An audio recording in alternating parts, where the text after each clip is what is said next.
আমরা ছাত্রদলের যে সকল নেতাকর্মী আমরা এই আন্দোলনে অংশগ্রহণ করেছি, আমরা কিন্তু কোনো ক্রেডিটের জন্য অংশগ্রহণ করিনি এবং কোনো রকমের মাইক নিয়ে চিনিয়ে নেওয়া বা সামনে থাকা বা ব্যানার ধরা এগুলো নিয়ে আমাদের কোনো হেডেক ছিল না। আমরা যারা জুনিয়র ছিলাম, আমরা যারা তখন আন্দোলনের শুরু থেকে আমরা যখন রাজপথে ছিলাম, আমাদের মাথায় একটাই মোটিভ ছিল যে কোনো মূল্যে এই আন্দোলনটাকে ক্যাশ করে আমাদেরকে সরকার। আপনারা জানেন যে বাংলাদেশের ইতিহাসে একটি অভূতপূর্ব ঘটনা ঘটেছে, সেটি হচ্ছে গিয়ে যে একটা গণ অভ্যুত্থানের মাধ্যমে শেখ হাসিনার পরাজয় ঘটেছে এবং একটা স্বৈরাচারের পতন হয়েছে। এবং এই আন্দোলনটা মূলত কোটা আন্দোলনকে কেন্দ্র করেই গঠিত হয়েছিল এবং কোটার যে বৈষম্য ছিল সেটির পরিপ্রেক্ষিতে আসলে আন্দোলনটা গঠিত হয়েছে। এর পরবর্তীতে আন্দোলনটা যখন শুরু হয়, আপনারা জানেন 2018 সালেও কীভাবে কোটা আন্দোলন হয়েছিল এবং সে সময়ে একটি পরিপত্র জারি করা হয় আন্দোলনের পরিপ্রেক্ষিতে। পরবর্তীতে 2024 সালের 5ই জুন এই আন্দোলনে 2018 সালের যে কোটার যে পরিপত্র ছিল সেটিকে বাতিল হিসেবে গণ্য করা হয় সুপ্রিম কোর্ট থেকে। তো তারপরে আসলে আমাদের কোটা আন্দোলন শুরু হয় এবং 6 জুন থেকে 10 জুন পর্যন্ত আন্দোলনটা কন্টিনিউ হয়। এরপর ঈদের বন্ধ এবং সবকিছু মিলে এই আন্দোলনটা আবার জুলাই 1 তারিখ থেকে শুরু হয়। তো আমরা বাংলাদেশ জাতীয়তাবাদী ছাত্রদল ঢাকা বিশ্ববিদ্যালয়ের প্রত্যেকটি নেতাকর্মী আমরা আন্দোলনের 6 জুন থেকে আমরা মাঠে ছিলাম এবং কোটা আন্দোলনের প্রত্যেকটি গতিবিধি আমরা আসলে গভীরভাবে পর্যবেক্ষণ করেছিলাম এবং আমরা দেখেছি যে কোটা আন্দোলনের শুরুতে শিক্ষার্থীদের মধ্যে একটা ব্যাপক উৎসাহ উদ্দীপনা ছিল এবং শিক্ষার্থীরা নিজেদের স্বতঃস্ফূর্ত অংশগ্রহণের মাধ্যমে তারা কোটা আন্দোলনকে সফল করেছে।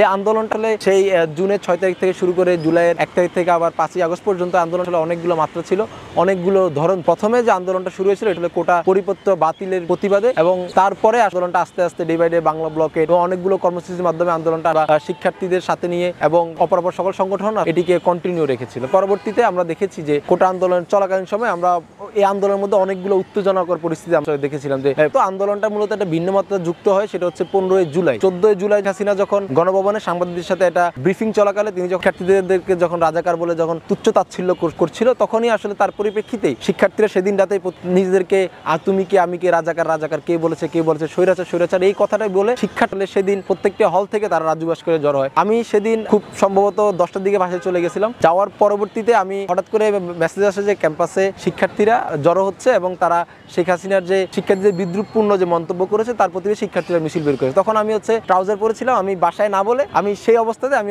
বেরিয়ে যাই। আমি বলছি যে আমি 10 মিনিটের মধ্যে আমি আবার আসি। এরপরে ক্যাম্পাসে আসার পরে একটি বিশাল একটা জমায়েত হয় এবং আমাদের জমায়েতের বিপরীতে ছাত্রলীগেও কিন্তু শাহবাগ এবং ইন্টারকন্টিনেন্টাল হোটেল, তারপরে যে হেয়ার রোড, সব জায়গায় ছাত্রলীগ তারা সারা ঢাকা শহর থেকে তারা টোকায় নিয়ে এসে আমাদের বিপরীতে তারা অবস্থান করছিল এবং তখন একটা উত্তেজনাকর পরিস্থিতি তৈরি হয়েছিল এবং আমরা দেখা গেছে শিক্ষার্থীরা একবার ওদেরকে ধাওয়া দেয়, শাহবাগ অভিমুখে শিক্ষার্থীরা দৌড়ায় যায়, আবার ওরা ওইখান থেকে আবার সরে যায়। এর পরবর্তীতে শেখ হাসিনার বক্তব্যের প্রতিবাদে 15 জুলাই একটি কর্মসূচি প্রণয়ন করা হয়, যে বিক্ষোভ সমাবেশে ডাক দেওয়া হয়। সম্ভবত এই বিক্ষোভ সমাবেশ 12টায় ডাক দেওয়া হয়েছিল, কিন্তু সেদিন সকালবেলা শিক্ষার্থীরা সারা রাত আন্দোলন করার পরে সকালবেলা আবার সম্ভবত আর্জেন্টিনার একটা খেলা ছিল, ফুটবল ম্যাচ ছিল। এর পরবর্তীতে তখন 12টার দিকে জমায়েতটা এত ভালো হয়নি। দিন গড়ার সাথে সাথে যখন জমায়েতটা যখন বাড়ছিল, তখন আমরা বৈষম্যবিরোধী ছাত্র আন্দোলনের সমন্বয়ক বাকের, তারপরে যে আরো কয়েকজন সহ আমরা গিয়ে প্রত্যেক দিনের মতো আমরা রাজু থেকে হলপাড়ার দিকে অভিমুখে আমরা মিছিল নিয়ে আসি এবং প্রত্যেকটা হলে যে আমরা শিক্ষার্থীদের আহ্বান করতে থাকি যে আপনারা আমাদের প্রোগ্রামে আসেন এবং আমাদের প্রোগ্রামটি সফল করেন। তার পরিপ্রেক্ষিতে আমরা প্রথমে ঢুকেছিলাম জিয়া হল, তারপরে মুজিব হল। এরপর 71 হলে শিক্ষার্থীদেরকে ডাকার জন্য ছিলাম, বিভিন্ন স্লোগান দিচ্ছিলাম। তখন গিয়ে 71 হলের সম্ভবত 4তলা বা 5তলা থেকে তারা গিয়ে জুতা, ইটপাটকেল, তারপর যে মদের বোতল, এগুলো তারা আমাদের দিয়ে ঢিল মারতে শুরু করলো। এরপরে তারা নিচে এসে বিভিন্ন ধরনের ঠাট্টা বিদ্রুপ করতেছিল আমাদেরকে নিয়ে। এর পরবর্তীতে তারা আমাদের উপর হামলা করে। হামলাটা যখন শুরু হয়, তখন আমি 71 হলের গেট থেকে বের হয়ে আমি গিয়ে জসীমউদ্দিনের মাঠে দাঁড়ালাম। আমি ছিলাম, আমার ছাত্রদলের তানবীর আল হাদি মায়ের ছিল 71 হলের। পরে যখন ধাওয়া পাল্টাতে শুরু হয়, তখন আমি দৌড়ে আমি জসীমউদ্দিন হলে গিয়েছিলাম। জসীমউদ্দিন হলে যাওয়ার পরে দেখি যে ছাত্রলীগ সেখান থেকে হকি স্টিক, দেশীয় অস্ত্রশস্ত্র, লাঠি সোটা এবং রামদা নিয়ে তারা গিয়ে বের হলো। বের হওয়ার পরে আমি গিয়ে তখন জসীমউদ্দিন আটকা পড়ে যায়। আমি যেহেতু ছাত্রদল করি, আমার ছাত্রলীগের সবাই আমাকে চিনতো। তো সেই পরিপ্রেক্ষিতে আমার মধ্যে একটা ভয় ছিল যে ওরা যদি কোনোভাবে আমাকে যদি ধরতে পারে তাহলে আমার কিন্তু অস্তিত্ব রাখবে না। পরবর্তীতে আমি জসীমউদ্দিন হলে একটা দোকান ছিল, সেখানে আমি অলমোস্ট 2 ঘন্টা অবরুদ্ধ ছিলাম এবং আমি সেখানে এমনভাবে আটোসাটো হয়েছিলাম যে কেউ যদি উকি মেরেও দেখে আমাকে আসলে দেখার কোনো সুযোগ নেই, কারণ আমি ওনাদের যে ক্যাশটা ছিল, ক্যাশের পাশে গিয়ে আমি লুকাইছি অলমোস্ট 2 ঘন্টা। আমি দেখতেছিলাম যে ছাত্রলীগ বারবার শিক্ষার্থীদেরকে মারতেছে আর বের করতেছে। ওই মুহূর্তে যে কোনোভাবে যদি আমার চেহারাটা যদি তাদের মধ্যে আসতো বা তারা যে আমাকে কোনোভাবে দেখতো, এর পরবর্তীতে আমার কি হতো আসলে আমি জানি না। হয়তোবা সেখানে ওরা আমাকে মেরে একটা মুমূর্ষু অবস্থা করে ফেলতো। দোকানদারের সহযোগিতা আমি সেখান থেকে বের হওয়ার পর আমি দেখলাম ছাত্রলীগের লোকজন ওরা খাচ্ছে। তো হঠাৎ করে একজন আমাকে দেখলো, দেখে সে মোবাইলের মধ্যে কী যেন এটা করতেছিল, করার পরিপ্রেক্ষিতে আমি হচ্ছে সেটা দেখছি। দেখার পর আমি ঠিক 10 সেকেন্ডের মধ্যে আমি ওই জায়গাটা পরিত্যাগ করে আমি আবার হলের ভিতরে ঢুকলাম। ঢুকে হলের ভিতরে দেখলাম ছাত্রলীগের ছেলেরা হাঁটাচলা করতেছে। এরপর আমি মসজিদে ঢুকলাম, কিছুক্ষণ মসজিদে থাকলাম। এবার আমার এক বন্ধুর সহায়তা আমি হচ্ছে জসিমউদ্দিনের পিছন দিয়ে বের হয়ে এই চারুকলার যে বড় 10 ফিট একটা দেয়াল আছে, এখনও সম্ভবত আছে ওইটা, এবং কাঠতারে বেড়া ছিল। পরে আমি ওইটা 3-4বারের মাছি করে টপকে আমি চারুকলার ভিতরে ঢুকে এরপরে আস্তে আস্তে এই চারুকলা হয়ে গেট দিয়ে বের হয়ে আমি সে হুট তুলে দিয়ে আমি হচ্ছে গিয়ে ক্যাম্পাসটা পরিত্যাগ করি।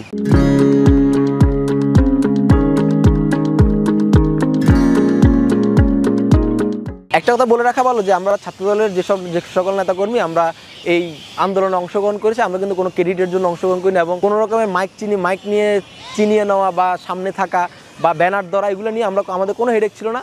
আমরা যারা জুনিয়র ছিলাম, আমরা যারা তখন আন্দোলনের শুরু থেকে আমরা যখন রাজপথে ছিলাম, আমাদের মাথায় একটাই মোটিভ ছিল যে কোনো মূল্যে এই আন্দোলনটাকে ক্যাশ করে আমাদেরকে সরকার পতনের দিকে নিয়ে যেতে হবে।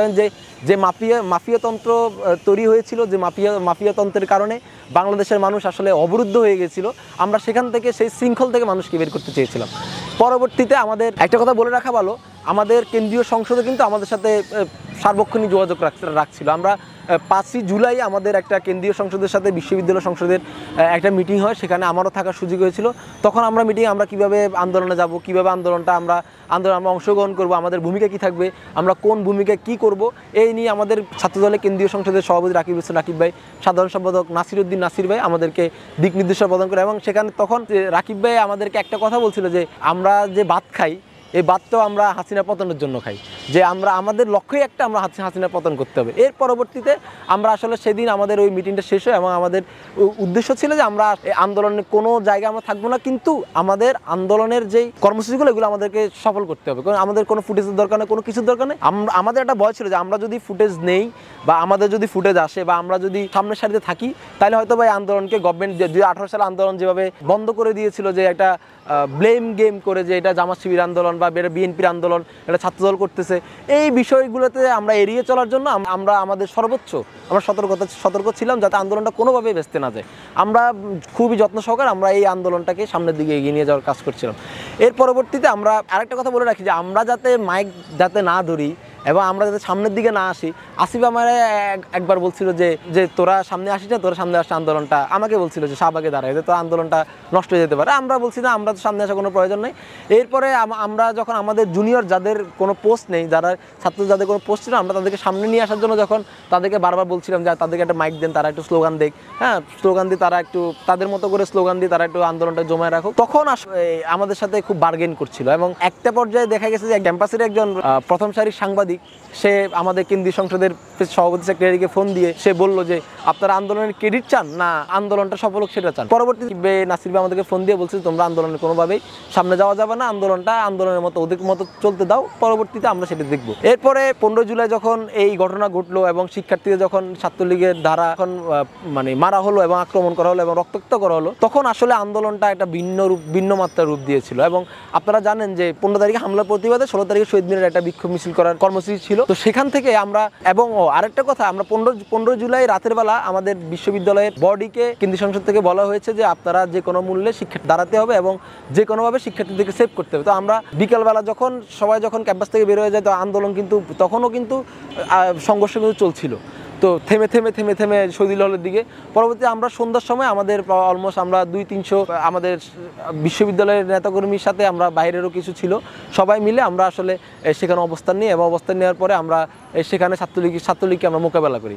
পরবর্তীতে 16 জুলাই আসলে ওই যেই বিক্ষোভ কর্মসূচি ছিল শহীদ মিনার থেকে, সেখানে অংশগ্রহণের জন্য আমরা সবাই বার্ন ইউনিটের ওই জায়গাটাতে আমরা আবার জড়ো হওয়ার পরে আমরা ছাত্রদল ওই ভিডিওটা আছে যে ছাত্রদল মিছিল সহকারে ওই প্রোগ্রামে অংশগ্রহণ করেছিল। তো সেদিন একটা ঘটনা ঘটেছে আমার সাথে। আমরা যখন জড়ো হচ্ছিলাম তখন আমি জড়ো হওয়ার সময় আমরা স্লোগান দিচ্ছিলাম। সো স্লোগানে আমরা বারবার বলছিলাম যে তুমি কে আমি কে, রাজাকার কে বলেছে স্বৈরাচার, এই তুমি কে আমি কে, রাজাকার কে বলেছে স্বৈরাচার। এটাও কিন্তু ছাত্রদলের দল। ছাত্রদল 15 তারিখ রাতের বেলা জি হলের রিজবি কারণে এই স্লোগানটা তখন উঠে আসে। তখন আমরা আসলে ওই স্লোগানটা এস্টাবলিশ কিন্তু ছাত্রদলই করেছে। আপনারা দেখবেন আমাদের জসিমউদ্দিন হলের সিফাত ছিল, তার যে স্লোগানটা এটা খুব বেশি ভাইরাল হয়েছিল সোশ্যাল মিডিয়ায়। এর পরবর্তীতে 16 তারিখের ঘটনা। 16 তারিখে আমি যখন তুমি কে আমি কে, রাজাকার কে অনেকেই বলে স্বৈরাচার স্বৈরাচার। এটা যখন আমি বারবার স্লোগানটা দিচ্ছিলাম এই বার্ন ইউনিটের ওই জায়গায়, তখন আমাকে সার্জি স্যার আসিফ পিছন থেকে এসে আমাকে হাত ধরলো যে এই স্লোগানটা দেওয়া যাবে না। ওইটার ভিডিও কিন্তু আছে।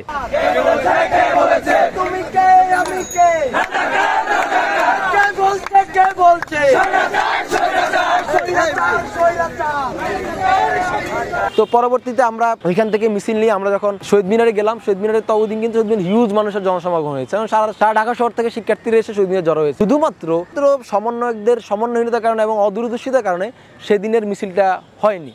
পরবর্তীতে সেদিন মিছিলটা হবে কি হবে না, হবে কি হবে না, আমরা বারবার টাকা দিচ্ছি না মিছিল একটা দেন, মিছিল একটা দিতে হবে। কারণ গতকালকে হামলার পরিবর্তে যদি আমরা আজকে যদি একটা ভালো একটা স্মার্ট যদি মুভ না দিই, আমরা যদি ভালো একটা যদি জানান না দিই যে আমরা এখনো মাঠে আছি, তখন কিন্তু ছাত্রলীগ কিন্তু রাজু ভাস্কর্য সহ পুরো ক্যাম্পাস ছাত্রলীগের দখলে। আমরা বলেছিলাম যে কোনো মূল্যে আজকে মিছিলটা করতেই হবে, কিন্তু সমন্বয়করা আসলে তারা বুঝতে পারছিল না, বা তাদের হয়তো বা নেতৃত্বের একটা সমস্যা ছিল, যার জন্য তারা আসলে ওই দিন মিছিলটা তারা করতে পারে না। পরবর্তীতে সন্ধ্যা হয়ে যায়, মানুষ আস্তে আস্তে কমতে শুরু করে।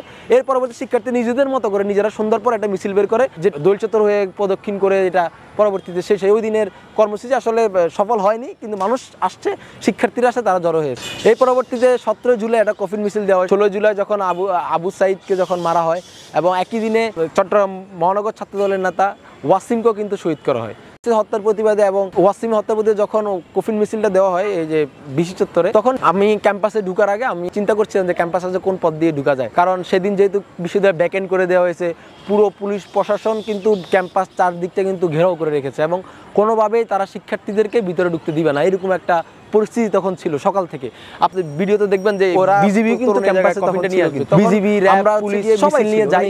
মিছিল নিয়ে যাওয়ার পর আমরা কফিনটা পুলিশের ওইখান থেকে আমরা কফিনটা ছিনে নিয়ে এসে আনার ক্যাম্পাসে ছিল। আমরা এরকম কড়া নিরাপত্তার মধ্যে আমরা ক্যাম্পাসে সেদিন প্রবেশ করেছি। প্রবেশ করে আমি যখন বিশেষত্বর এসে দাঁড়াই, তখন আব্দুল কাদের, রিফাত রশিদ এরা এসে বললো যে পুলিশ কফিন আনতে দিচ্ছে না, কফিনটা কোথায় আছে, কফিনটা আছে তরুণের জায়গায়। আমরা এখান থেকে গেলে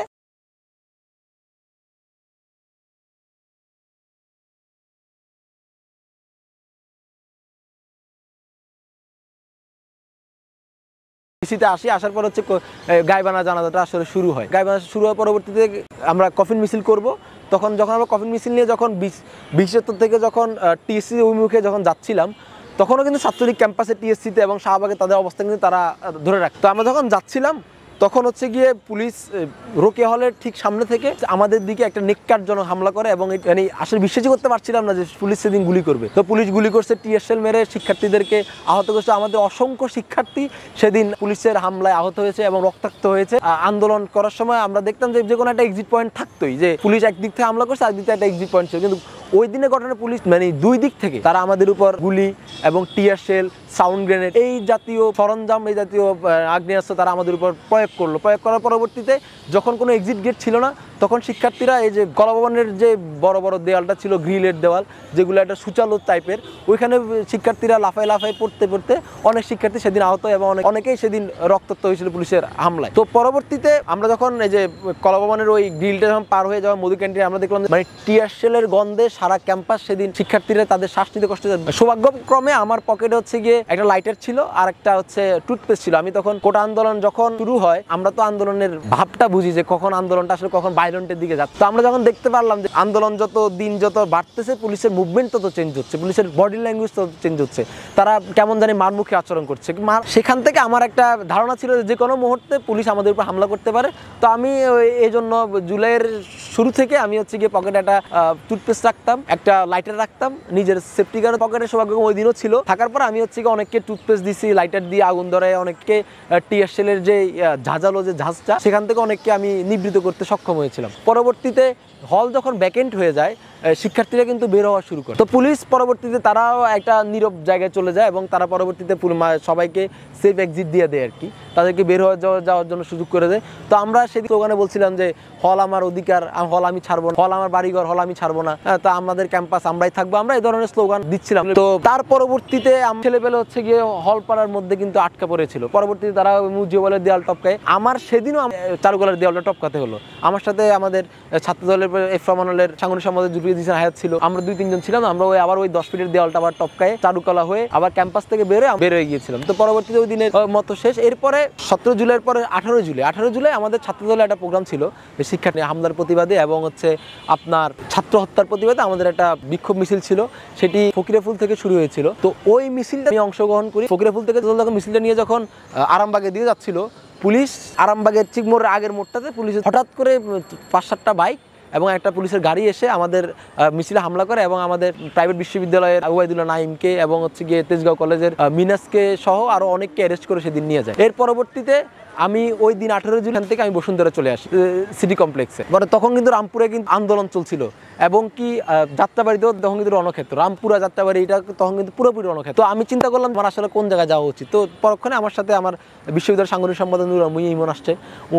ইমন ভাই আসার পরে আমরা সিদ্ধান্ত নিলাম যে ইমন ভাইয়ের বাসা যেহেতু ওই দিকটায়, তো ভাই বললো যে রামপুরের দিকে না যেয়ে আমরা যাত্রাবাড়ি যেয়ে জয়েন করি। আমি পরবর্তী আমার বাসা ছিল তখন খিলগাঁও, তো আমি তখন যাত্রাবাড়ি গেলাম। যাত্রাবাড়ি যাওয়ার পর আমি দেখলাম যাত্রাবাড়ি পুরোটা রণক্ষেত্র এবং যাত্রাবাড়িতে একটু পরপরই লাশ আসতেছে, একটু পরপরই রক্তাক্ত মানুষের দেহ মানে শরীর আসতেছে। মানে এটা দেখে কি বলবো, আমি একটা ছেলেকে পাইলাম যার হচ্ছে বাসা থেকে আম্মু ফোন দিচ্ছে কিন্তু তার পুরো শরীরে হচ্ছে আপনার রাবার বুলেটের হচ্ছে সোরা বুলেটের হচ্ছে কি দাগ, সে বাসায় চলে যাবে। তো আমি তাকে বললাম যে তুমি বাসায় যাও না, তুমি আগে চিকিৎসাটা নাও, তারপরে তখন আমাদের ছাত্রদলের যাত্রাবাড়ির কর্মী ছিল, আমরা তাকে দিয়ে হচ্ছে ওকে হসপিটালে, ওখানে একটা হসপিটাল ছিল, নামটা আমি ভুলে গেছি, ওই প্লেসে ওই হসপিটালটা অনেক বেশি ভূমিকা পালন করছে। তো পরবর্তীতে আমি সেদিন সেখানে দুপুর থেকে অলমোস্ট রাত পর্যন্ত 9টা-10টা পর্যন্ত আমি সেখানে অবস্থান করি এবং সেখানে অবস্থান করার পরে আমরা পুলিশের সাথে আমাদের বারবার সংঘর্ষ। আমি সেখানে যাওয়ার পরে আমাদের ঢাকা মহানগর দক্ষিণ স্বেচ্ছাসেবক দলের সভাপতি সাধারণ সম্পাদককে পাইছি, তারপরে যাত্রাবাড়ি থানার নেতাকর্মীদের পাইছি, তারপরে আপনার ঢাকা মহানগর ছাত্রদলের নেতাকর্মীদের পাইছি। এর পরবর্তীতে শিক্ষার্থীদের সাথে সমান্তরালে আসলে বিএনপির নেতাকর্মীরাও সেখানে অবস্থান নিয়ে সেখানে পুলিশের সাথে তাদের যে সংঘর্ষ সেটি তারা আসলে চালিয়ে যাচ্ছিল আর কি। তো পরবর্তীতে 7 তারিখ রাতের বেলায় তো মূলত ওই যে যাত্রাবাড়িটা দখলে নেওয়া হয়েছে, কারণ এটা রাত্রিবাড়িটা দখল নেওয়া হয়েছে মূলত এইভাবে যে 17 তারিখ যখন সারা ঢাকা শহরে পুলিশ যখন ঢাকা বিশ্ববিদ্যালয়ের দিকে চোখ, তখন হচ্ছে গিয়ে ওই জায়গাটা মনে হয় ফাঁকা ছিল। তো 10-15 জন মিলে ওই জায়গাটা তারা আসলে দুনিয়া কলেজের সামনে তারা 20-25 জন 30 জন মিলে তারা একটা জমায়েত করলো। জমায়েত করার পরে হঠাৎ করে আমাদের বিএনপির নেতাকর্মীরা এসে ওই জমায়েতটা বাড়ায় দিয়ে এবং ওই জায়গাটা পুরোপুরি ব্লক করে দিচ্ছে। তারা পুরোপুরি ব্লক করে দেওয়ার পরে পরবর্তীতে এরপর আসলে মূলত যাত্রাবাড়ির ইতিহাসটা হয়। তো এরপরে 19 তারিখ আমাদের বিএনপির একটা সমাবেশ ছিল প্রেস ক্লাবে। যেহেতু 17 তারিখ বন্ধ হয়ে যাওয়ার পর কিন্তু ক্যাম্পাসে আর কোনো প্রোগ্রাম ছিল না, এরপর আমাদের বাইরে থেকে আমাদের বিভিন্ন প্রোগ্রাম অংশগ্রহণ করতে। এরপর 19 তারিখ শুক্রবার ছিল দিনটা, শুক্রবার দিন, তার মধ্যে 18 তারিখের রাতের বেলা কিন্তু 10টার পর আমি যখন বাসায় আসি তখন কিন্তু ইন্টারনেট ব্ল্যাক আউট। এর পরবর্তীতে আমি দেখলাম যে আমাদের 19 তারিখে ঐক্যের একটি সমাবেশ ছিল, বিএনপি প্রেস ক্লাবে ডাকছিল শুক্রবার দিন। পরবর্তীতে ওইটা পুলিশ শুরু হওয়ার আগে পুলিশ আসলে ওইখানে হামলা করছে এবং মুহুর্মুহু গুলি করতে। পরবর্তীতে আমরা কাকরাইল মোড়ে অবস্থান নিয়েছি এবং আমাদের সেখানে বিশ্ববিদ্যালয়ের প্রেসিডেন্ট ছিল, সেক্রেটারি ছিল। আমরা পুলিশের সাথে আমাদের দফায় সেদিন সংঘর্ষ হয়েছিল। পরবর্তীতে আমরা যখন সন্ধ্যা হয়ে গেছে পরবর্তীতে আমরা সেখান থেকে সরে যাই। পরবর্তী 20 জুলাই যখন এই যে সার্জিস হাসনাতরা যখন এই রাষ্ট্রীয় ভবনে যখন আইনমন্ত্রী এবং তথ্যমন্ত্রী আরাফাত এবং আর সরকারের উচ্চপদস্থ যখন 3 মন্ত্রীর সাথে যখন বৈঠক করলো, তারা সেখান থেকে বের হয়ে বললো যে তারা আসলে আন্দোলনটা তারা বন্ধ করতে চায় এবং এই যে হত্যার দায়টা তারা নিতে চায় না, সেই জায়গা থেকে তারা সরে আসতে চায়। কোটা সংস্কার আন্দোলন ও তার প্রেক্ষিতে উদ্ভূত পরিস্থিতিতে অনেকে অপ্রত্যাশিতভাবে আহত এবং নিহত হয়েছে। তাছাড়া রাষ্ট্রীয় স্থাপনে অগ্নিসংযোগ সহ নানা সহিংস ঘটনা ঘটেছে। আমরা এই সকল অনাকাঙ্ক্ষিত ঘটনা তীব্র নিন্দা জানাই এবং সুষ্ঠু তদন্ত সাপেক্ষে দ্রুত বিচারের দাবি জানাচ্ছি। আমাদের প্রধান দাবি ছিল কোটার যৌক্তিক সংস্কার, যা ইতিমধ্যে সরকার পূরণ করেছেন। এখন শিক্ষার সুষ্ঠু পরিবেশ নিশ্চিত করার লক্ষ্যে দ্রুত শিক্ষা প্রতিষ্ঠান খুলে দেওয়ার জন্য সরকারের প্রতি জোর আহ্বান জানাই। সার্বিক স্বার্থে আমরা এই মুহূর্তে থেকে আমাদের কর্মসূচি প্রত্যাহার করছি।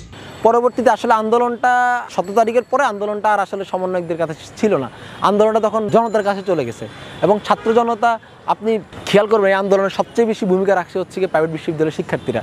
তারা যেভাবে রামপুরা থেকে শুরু করে ওই জায়গাটা তারা যেভাবে দখলে রাখছে, তাদের যেভাবে একের পর এক সহযুদ্ধে যখন শহীদ হচ্ছিল তখনও তারা কিন্তু ওই মাঠটা ছাড়েনি এবং সেই জায়গার পরিপ্রেক্ষিতেই একজন পুলিশ কর্মকর্তা স্বরাষ্ট্রমন্ত্রীকে ফোন দেখায় বললো যে দেখেন একটা মারলে একটা আসে, কেউ কিন্তু সরে না। ওই কথাটা আসলে তখন কিন্তু এইগুলো কিন্তু তখন কিন্তু মোটিভেশন ছিল যে আমাদের মধ্যে যে সাহস, আমাদেরকে ফ্যাসিবাদের 17 বছরের যেই অত্যাচার নির্যাতন এবং আমাদের ভোটবিহীন যে একটা সংস্কৃতি ছিল এবং মানুষের কথা বলার যে স্বাধীনতা আসলে ছিল না, মানুষ আসলে সেই শৃঙ্খল ভেঙে যখন মানুষ রাজপথে আসছে তখনই আসলে এই বিস্ফোরণটা ঘটে, এই জনবিস্ফোরণ কিন্তু একদিনে ঘটেনি। এটি দীর্ঘ 17 বছরের দমন নিপীড়ন নিষ্পেষণের কারণেই কিন্তু এই মানুষের মধ্যে এই ক্ষোভটা। এবং আমি যখন যাত্রাবাড়িতে ছিলাম তখন আসলে যাত্রাবাড়ি যে মানুষগুলোকে আমি দেখলাম, তারা আমার ধারণা তারা কোটা আন্দোলন কি, তারা মুভমেন্টই চেঞ্জ হয়ে গেছে। যে ওই জায়গাতে আমি দেখলাম রিক্সাওয়ালা থেকে শুরু করে ভ্যানওয়ালা, দিনমজুর সবাই ওইখানে, নাইকে ছোটো বাচ্চাদের শুরু করে মুরব্বী সবাই আছে। মানে ওই দিন আমার কাছে মনে হলো যে না, আন্দোলনটা আসলে জন আন্দোলনের দিকে মানে জনসম্পৃক্ততা পাইছে। এর পরবর্তীতে তো আপনার কারফিউ জারি হয় এবং তারপরেও কিন্তু আমি রামপুরায় কিন্তু আমার বাসা যদি খিলগাঁও ছিল, আমি রামপুরায় জয়েন করতাম। এর পরবর্তীতে রামপুরা পুলিশের নিয়ন্ত্রণে ওরা নিয়ে কারফিউ চলাকালীন সময়ে, এর পরবর্তীতে যাত্রাবাড়িও কিন্তু তারা নিয়ে, তারপরেও কিন্তু সায়েন্স ল্যাব পুরো ঢাকা শহরে কিন্তু তখন আন্দোলনটা কিন্তু ছড়ায় ছিটাই গেছে। এর পরবর্তীতে আমরা অনলাইনে বিভিন্ন ধরনের ক্যাম্পেইন করতে থাকি, মানে তখন বিপিএন দিয়ে আমরা চেষ্টা করতাম যে অনলাইনে কীভাবে কানেক্টেডটা বাড়ানো। এর মধ্যে আমরা যখন ইন্টারনেট ব্ল্যাকআউট ছিল, আমরা তখন আমাদের তখন একটা মোবাইল মেসেজের একটা গ্রুপ, সেখানে আমরা অনেকেই সঙ্গে আমরা আসলে খোঁজ খবর নিতাম যে কোন জায়গায় কী ঘটতেছে, কোন জায়গায় কী হচ্ছে। আমাদের কাছে ওই মোবাইলের মধ্যে নাম্বারের যে SMS এর গ্রুপ SMS এর মধ্যে কিন্তু আমরা সকল তথ্য পাইতাম এবং ওই SMS এর মাধ্যমে আমরা 9 দফাটা পেয়েছিলাম। পরবর্তীতে আন্দোলনটা আসলে আর কারো হাতেই ছিল না, এটা পুরোপুরি শিক্ষার্থীদের নিয়ন্ত্রণের বাইরে চলে গিয়েছিল এবং আন্দোলনটা আসলে জনতার হাতে চলে গেছে এবং জনতাই পরবর্তী আন্দোলনটা সফল করছে। তো প্রথমে আন্দোলনটা ছিল শিক্ষার্থীদের হাতে, তারপরে এটা চলে গেছে জনতার হাতে এবং জনগণই পরবর্তীতে আন্দোলনটাকে সফল করার জন্য সবচেয়ে ভূমিকা রাখছে। এরপরে 30 তারিখ তো আমাদের ওই যে প্রোফাইল পিকচার লাল করা, গভর্নমেন্ট যে প্রহসন মূল্যে একটা শোক তারা ঘোষণা করেছে, রাষ্ট্রীয় শোক, এর বিপরীতে আমরা এটা নিয়ে আসলে যে এই ক্রেডিটটা, এই আইডিয়াটা আসলে কার। তো গতকালকে সমন্বয়ক আব্দুল কাদের সে আসলে ক্লিয়ার করেছে যে এই আইডিয়াটা আসলে ছিল নাসিরউদ্দিন নাসির ভাই এবং আমাদের সমন্বয়ক যে ছিল মুন্না, মাহাদি হাসান মুন্না, সেও এফএমনের সহ-প্রচার সম্পাদক, সেও কিন্তু এটা অ্যাডমিট করেছে যে তাদের সাথে আলোচনা করে আসলে নাসির ভাই এই প্রস্তাবটা রেখেছে যে আমরা আসলে এটার বিপরীতে লাল করতে পারি। কারণ যেহেতু 90 আন্দোলনে মিলন মারা যাওয়ার পর শিক্ষার্থীরা যখন কালো পতাকা মিছিল করছে, শিক্ষার্থী কালো, তার বিপরীতে আসলে এখানেও কি একই রকম করা যায়, তখন এটা লাল যেহেতু বিপ্লবের চিহ্ন এবং লাল রক্তের চিহ্ন, যেহেতু এতগুলো লাশ, এতগুলো মানুষ শহীদ হয়েছে, তার বিপরীতে আমরা হচ্ছে গিয়ে নাসির ভাই তখন হচ্ছে গিয়ে লাল প্রস্তাবটা আসলে দেয়। এটা সম্ভবত 1 তারিখ বা 2 তারিখ একটা দ্রোহ যাত্রা ছিল, শুক্রবার দিন হয়, মানুষের ব্যাপক সম্পৃক্ত হয়েছে। এরপর 3 জুলাই ঘটলো।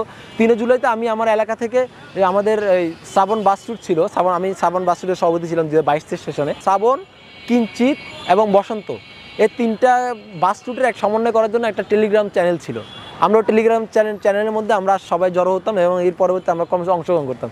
তো 3 তারিখ যখন এক দফা ঘোষণা হয়, তো সেদিন আমি আমার বাস রুটের শিক্ষার্থীদেরকে নিয়ে একটা লেগুনার যোগে আমরা হচ্ছে গিয়ে ইয়াতে নামি, দৈনিক বাংলা মোড়ে নামি। এরপর আমরা দৈনিক বাংলা মোড় থেকে হেঁটে পুলিশের নিরাপত্তা বেষ্টির মধ্যে আমরা হেঁটে সিঙ্গেল আমি সবাইকে বলছিলাম যে আমরা 2-1 করে যাই, সবাই একসাথে গেলে হয়তো পুলিশ সন্দেহ করতে পারে। এর পরবর্তীতে আমরা সেখান থেকে এসে আমরা পরবর্তীতে হাইকোর্ট মোড় থেকে আমরা মিছিল নিয়ে বিশেষত আমরা সেদিন শহীদ মিনারে জড়ো হয়েছিলাম। এর পরবর্তীতে সেদিন আমি আসলে একটানা প্রায় 2 থেকে আড়াই ঘন্টা স্লোগান দিছি। আড়াই ঘন্টা স্লোগান দেওয়ার পর আমি অসুস্থ হয়ে গেছিলাম। পরবর্তী 4 তারিখে আমার আর আসার সুযোগ হয়নি।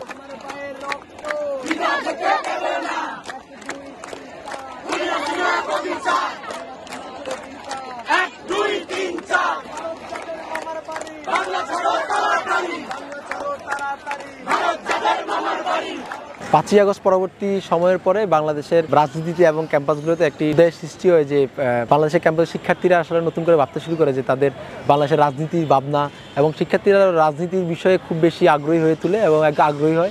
এবং তারই অংশ হিসাবে কিন্তু ক্যাম্পাসে ডাকসু নিয়ে একটি আলোচনা আছে এবং ছাত্র সংসদ নির্বাচনের মাধ্যমে আসলে শিক্ষার্থীরা তাদের প্রতিনিধি নির্বাচন করার ক্ষেত্রে তারা অনেক বেশি আগ্রহী আর কি। তো সেই জায়গা থেকে আমরা বাংলাদেশ জাতীয়তাবাদী ছাত্রদল কিন্তু ডাকসু সবসময় চায়, ছাত্রদল চায় যে ডাকসু যাতে কোনো আনুষ্ঠানিকতা না, ডাকসু একটা কার্যকর ডাকসু হোক। এবং সেই লক্ষ্যে বিশ্ববিদ্যালয় প্রশাসন যখন ডাকসুর গঠনতন্ত্র প্রস্তাবনার জন্য যখন ডাকা হলো, তখন বিশ্ববিদ্যালয় আমাদের বাংলা জাতীয় ছাত্রদল কিন্তু প্রশাসনকে তারা একটি সংস্কার প্রস্তাবনা প্রদান করে। কিন্তু আমরা দেখেছি যে প্রশাসন আসলে শুধুমাত্র ছাত্রদল না, অন্য কোনো সংগঠনের সংস্কার প্রস্তাবনা না নিয়ে একটি তড়িঘড়ির মাধ্যমে তারা আসলে একটি সংস্কারের ড্রাফটিং আসলে তারা করে এবং সেটি আসলে কোনো রকমের শিক্ষার্থীদের প্রতিনিধিত্ব আসলে বহন করে না। এটি একটি কালচারাল ক্লাবের মতো হয়ে যায়। এটি শিক্ষার্থীদেরকে আসলে ওই জায়গাটাতে শিক্ষার্থীদের ক্ষমতায়নটা আসলে হয় না। আমরা যদি ডাকসুর গঠনতন্ত্র যদি দেখি, আমরা দেখি যে এখানে সর্বোচ্চ ক্ষমতা অধিকারী থাকে হচ্ছে গিয়ে বিসি এবং ট্রেজারার। আমরা চেয়েছিলাম যে আমাদের বাংলা জাতীয় ছাত্রদল তাদের গঠনতন্ত্র প্রস্তাবনায় তারা বারবার বলেছে যে মানে ডাকসুর সভাপতি হতে হবে শিক্ষার্থীদের মধ্যে থেকে এবং ডাকসুর যে ট্রেজারার থাকে বা অতটা অর্থ সম্পাদক করে এটিও শিক্ষার্থীদের মধ্যে থেকে মনোনয়ন করতে হবে। কিন্তু প্রশাসন আসলে কোনো কিছুই রাখে না। আমরা আরেকটা জিনিস বলছিলাম যে হলকে ভোট কেন্দ্র না করে যাতে এটি একাডেমিক ভবনে ভোট কেন্দ্র করা হয়, কিন্তু শিক্ষক বিশুদ্ধ প্রশাসন আসলে সেটিকেও আমলে নেয়নি। তো আমরা ছাত্রদল, বাংলা জাতীয় ছাত্রদল ডাকসু কেন্দ্রিক প্রশাসন যেই ধরনের সহায়তা চেয়েছে, বাংলা জাতীয় ছাত্রদল কিন্তু সকল ধরনের সহযোগিতা কিন্তু প্রশাসনকে করেছে। তো আমরাও চাই অতি দ্রুত ডাকসু হোক এবং ডাকসুটি অবশ্যই ফলপ্রসূ ডাকসু হতে হবে এবং যেটির মাধ্যমে আসলে নেতৃত্ব এবং আগামী দিনের নেতৃত্ব আসবে। কিন্তু আমরা বর্তমান গণতন্ত্র যদি আমরা দেখি তাহলে এটা আসলে কোনো রকমের নেতৃত্ব উৎপাদনের কোনো জায়গা আসলে এটি হচ্ছে না, কারণ এখানে শিক্ষার্থীদের ক্ষমতায়নের বিষয়টা আসলে নেই। যেখানে যেই গণতন্ত্রের মধ্যে বিসি আসলে সর্বোচ্চ ক্ষমতা অধিকারী থাকে, সেখানে আসলে শিক্ষার্থীদের ক্ষমতায়নের বা শিক্ষার্থীরা আসলে সেই জায়গাতে কতটুকু তারা স্বাধীনভাবে কাজ করতে পারবে এটি নিয়ে আমরা আসলে খুব বেশি সন্দেহ প্রকাশ করছি। আর একটা বিষয় হচ্ছে, যেহেতু বাংলাদেশ জাতীয়তাবাদী ছাত্রদল 5ই আগস্ট পূর্ববর্তী সময় যেহেতু হলে থাকতে পারেনি, শিক্ষার্থীদের সাথে যেহেতু তারা চলাফেরা করতে পারেনি এবং তাদের সাথে থাকতে পারেনি, সেই ক্ষেত্রে বাংলাদেশ জাতীয়তাবাদী ছাত্রদল বারবার বলে আসছিল যে আমাদের লেভেল প্লেয়িং ফিল্ড করতে হবে। লেভেল প্লেয়িং ফিল্ড বলতে বিষয়টা এরকম যে এখন যারা ক্যাম্পাসে আছে তারা কিন্তু 5ই আগস্ট পূর্ববর্তীতেও কিন্তু ক্যাম্পাসে ছিল, তারা হলে ছিল, তাদের সাথে শিক্ষার্থীদের একটা ইন্টিমেসি ছিল, তাদের শিক্ষার্থীদের একটা যোগাযোগ ছিল। কিন্তু বাংলাদেশ জাতীয় ছাত্রদল আসলে সেই সুযোগটা আসলে পায়নি। আমরা 5ই আগস্ট পরবর্তী সময়ে আমরা দেখেছি যে আমাদেরকে হলে ওঠার ক্ষেত্রে বিভিন্ন ধরনের নিয়ম নীতির একটা ফিরিস্তি আমাদের কাছে শো করা হতো যে তোমরা এইভাবে আসো। আমরা আমাদের রেগুলার স্টুডেন্টদেরকেও বারবার তাগাদা দেওয়ার পরেও তাদেরকে সিট প্রদান করা হয়নি আসলে, এবং পরবর্তীতে অনেক ঝামেলা করার পরে আসলে সিট পেতে হয়েছে। তো আমরা 5ই আগস্ট পরবর্তী সময় আমাদের এই হলে উঠতে আমার 3-4 মাস সময় লেগে গেছে। তো আমাদের মনে হয়েছে যে শিক্ষার্থীদের সাথে আমাদের ওই র্যাপোটা এখনো বিল্ড আপ হয়নি। আমরা চাই যে 5 তারিখের আগে যারা হলে ছিল তারা এখনো হলে আছে, ছাত্রলীগের বাইরে যারা হলে ছিল তারা এখনো হলে আছে। এখনো কিছু ছাত্রলীগ তারা বিপ্লবী সেজে তারা এখনো হলের মধ্যে ছাত্রলীগের এজেন্ডা বাস্তবায়ন করার জন্য কিন্তু কাজ করছে। আমরা বারবার বলছি যে বিশ্ববিদ্যালয় প্রশাসনকে যে ডাকসু করার জন্য সবচেয়ে বেশি যে বিষয়টি গুরুত্বপূর্ণ সেটি হচ্ছে নিরাপত্তা বিষয়টি। শিক্ষার্থীদের নিরাপত্তা নিশ্চিত না করা ব্যতীত কোনো রকমের ডাকসু যদি হয় তাহলে সেটার যেই নিরাপত্তা বিঘ্নিত হলে সেটা দায়ভার কিন্তু প্রশাসনকে নিতে হবে। তো এই প্রশাসন আসলে কতটুকু নিরাপত্তা দিতে পারছে, আমরা কিন্তু 5ই আগস্ট পরবর্তীতে আমরা দেখছি যে প্রশাসন এই ক্যাম্পাসে দুটো খুনের ঘটনা ঘটেছে। একটা হচ্ছে এফএইচ হলে শিক্ষার্থীদের দ্বারা নির্যাতিত হয়ে একজন পাগলকে মেরে ফেলা হয়েছে চোর সন্দেহে। এরপরে আমরা দেখেছি যে আমাদের ছাত্রদলের এফরমান হলে ছাত্রনেতা শাহরি আলম সাম্যকেও কিন্তু এই ক্যাম্পাসে খুন হতে হয়েছে। তো সে জায়গা থেকে এবং পরবর্তীতে আমরা দেখেছি যে বিশ্ববিদ্যালয় প্রশাসনের এর মধ্যে নিরাপত্তা বলের মধ্যেও 14 এপ্রিলের মতো একটি জাতীয় অনুষ্ঠানের মধ্যেও কিন্তু আমরা দেখেছি যে ছাত্রলীগ ক্যাম্পাসের মধ্যে ঢুকে শেখ হাসিনার ফ্যাসিস্ট যে মোটিভ ছিল সেটি পুড়িয়ে দেওয়া হয়েছে। তো আমরা আসলে এই ক্যাম্পাসের নিরাপত্তা নিয়ে আমরা খুবই বেশি সন্দিহান। আমরা আরও দেখেছি যে গত কিছুদিন আগে ক্যাম্পাসের 2-3 জায়গায় ককটেল পাওয়া গিয়েছে এবং ছাত্রলীগ মুজিব হলের ঠিক পাশের যে রাস্তাটা সেখানে তারা মিছিল করে ককটেল ফাটিয়ে গেছে। এরপর আমরা দেখেছি রাজু ভাস্কর্যে সন্ধ্যায় যখন মানুষের যখন ভরপুর ছিল তখন একটি ককটেল বিস্ফোরণের ঘটনা ঘটে। তো আমরা আসলে এই বিষয়টাতে আমরা আসলে খুব বেশি সন্দিহান যে ডাকসু হলে আসলে নিরাপত্তার বিষয়টা যদি জোরদার করা না হয় তাহলে আসলে ডাকসু আসলে কতটুকু কার্যকর হবে এবং কিভাবে প্রশাসন ডাকসুকে শিক্ষার্থীদের কাছে গ্রহণযোগ্য করে তুলবে এটি আসলে আমি আসলে সন্দেহ প্রকাশ করছি। এবং সেই সাথে আমি চাই যে সকল দলমত সকলকে একটা লেভেল প্লেয়িং ফিল্ড দিয়ে আসলে ডাকসু নির্বাচনটা হোক এবং ডাকসু নির্বাচনটা শিক্ষার্থীদের যেহেতু নেতৃত্ব পাশের একটি মাধ্যম এবং বাংলাদেশ জাতীয়তাবাদী ছাত্রদল যেহেতু গণতন্ত্রে বিশ্বাস করে গণতান্ত্রিক যে কোনো প্রক্রিয়াকে বাংলাদেশ জাতীয়তাবাদী ছাত্রদল স্বাগত জানায়। তো আমরা সেই জায়গা থেকে আমরাও চাই ডাকসু, কিন্তু ডাকসুটি অবশ্যই লেভেল প্লেয়িং ফিল্ড হতে হবে। এটা আমরা কোনো আনুষ্ঠানিকতা চাই না। আমরা চাই ডাকসু একটা কার্যকর ডাকসু, যে ডাকসু শিক্ষার্থীদের অধিকার আদায়ে শিক্ষার্থীদের যে কোনো সমস্যা যে ডাকসু কার্যকর ভূমিকা পালন করবে। এবং ডাকসু শুধুমাত্র ঢাকা বিশ্ববিদ্যালয়ের অভ্যন্তরীণ বিষয় না, এটি একটা জাতীয় বিষয়। ডাকসুকে বলা হয় বাংলাদেশের দ্বিতীয় পার্লামেন্ট। তো সেই জায়গা থেকে আমরা চাই ডাকসু একটি কার্যকর ডাকসু, এটা কোনো আনুষ্ঠানিকতা ডাকসু আমরা চাই না। তো এবং আমরা চাই যে এর পরবর্তীতে আমরা বিশ্ববিদ্যালয় প্রশাসনকে আমরা বারবার তাগাদা দিচ্ছিলাম যে সাম্য হত্যার পরেও বিশ্ববিদ্যালয় প্রশাসন কিন্তু কোনো রকমের কিন্তু ক্যাম্পাসের নিরাপত্তার ব্যাপারে কোনো আসলে বিশ্ববিদ্যালয় উদাসীন, বারবার তারা উদাসীনতার পরিচয় দিচ্ছে। আপনি যদি এখনও রাতের বেলা যদি এখনও দেখবেন ঢাকা বিশ্ববিদ্যালয়ের ক্যাম্পাসে এত পরিমাণ উদ্বাস্তু, যারা ক্যাম্পাসের মধ্যে ঘুমাচ্ছে, পাগল ঘুরছে, মানে মেয়েরা তাদের হলে যাওয়ার ক্ষেত্রে তাদের নিরাপত্তা আসলে নেই, যে তাদেরকে একটা পাগল টিচ করছে, তাদেরকে একজন ববে গুরুরে টিচ করছে। তো আসলে এটা ক্যাম্পাসের প্রতিনিয়ত প্রতিদিনকার ঘটনা। তো আমরা চাই ক্যাম্পাসের নিরাপত্তা জোরদার হোক এবং ক্যাম্পাসের সকল ছাত্র সংগঠনকে লেভেল প্লেয়িং ফিল্ড দেওয়া হোক এবং সবাই যাতে তাদের মতো করে কাজ করে শিক্ষার্থীদের মন জয় করার মাধ্যমে ডাকসুতে অংশগ্রহণ করতে পারে, সেই সুযোগটা করে দিতে হবে। আর আরেকটা বিষয় যেটা করতে হবে সেটা হচ্ছে এই প্রশাসনকে ছাত্রলীগের বিষয়ে সিদ্ধান্ত গ্রহণ করতে হবে যে ছাত্রলীগ যারা করেছে এবং যারা হামলার সাথে ছিল এরা কি আদৌ কি তারা ভোট দিতে পারবে কি পারবে না, এটি প্রশাসনকে স্পষ্ট করতে হবে। প্রশাসনকে বলতে হবে প্রশাসন আসলে ছাত্রলীগের যে 100 সম্ভবত 1 জন বা 110 জনের একটা যে লিস্ট দিয়েছে সেটি কিন্তু আমরা দেখেছি যে এটি পক্ষপাতপুষ্ট একটি মানে তালিকা ছিল, যেখানে যে পরিমাণের শিক্ষার্থী নির্যাতনের শিকার হয়ে ছাত্রলীগের দ্বারা সেই পরিমাণ নির্যাতনকারীর কিন্তু নাম কিন্তু ওই লিস্টে ছিল না। তো আমরা আসলে ওই লিস্টকেও মানে ঘৃণাভরে প্রত্যাখ্যান করছি। আমরা প্রত্যাশা করবো যে প্রশাসন ছাত্রলীগের বিষয়ে একটি ঐক্যমতে আসবে এবং তারা ছাত্রলীগের বিষয়ে তারা একটা কার্যকর পদক্ষেপ নিয়ে, এবং ছাত্রলীগ কি ভোট দিতে পারবে কি পারবে না, ছাত্রলীগ কি আদৌ ছাত্রলীগ যদি ভোট দেয় তাহলে তো আমরা 5ই আগস্টের প্রয়োজন ছিল না। সুতরাং একটি 5ই আগস্টের তাৎপর্যটা তখনই বৃদ্ধি পাবে যখন ছাত্রলীগের বিষয়ে এই প্রশাসন একটি কার্যকর পদক্ষেপ। আমরা এখনও দেখছি এই প্রশাসন বিভিন্ন প্রক্রিয়ায় বিভিন্ন স্পেশালভাবে শিক্ষার্থীদেরকে, ছাত্রলীগের সন্ত্রাসীদেরকে তারা বিভিন্ন জায়গায় পরীক্ষা নিচ্ছে। তো আমরা আসলে এটিতে খুবই হতাশ। আমরা এই প্রশাসনের কার্যক্রমে আমরা আসলে বুঝতে পারছি না যে তারা আসলে ছাত্রলীগের বিষয়ে তারা কতটুকু কঠোর হবে। তো আমি এটাই চাই যে লেভেল প্লেয়িং ফিল্ডের মাধ্যমে ডাকসু হোক এবং শিক্ষার্থীদের নিরাপত্তা নিশ্চিত হোক এবং কি প্রশাসন ছাত্রলীগের বিষয়ে তারা একটি কঠোর সিদ্ধান্তে আসুক। এটি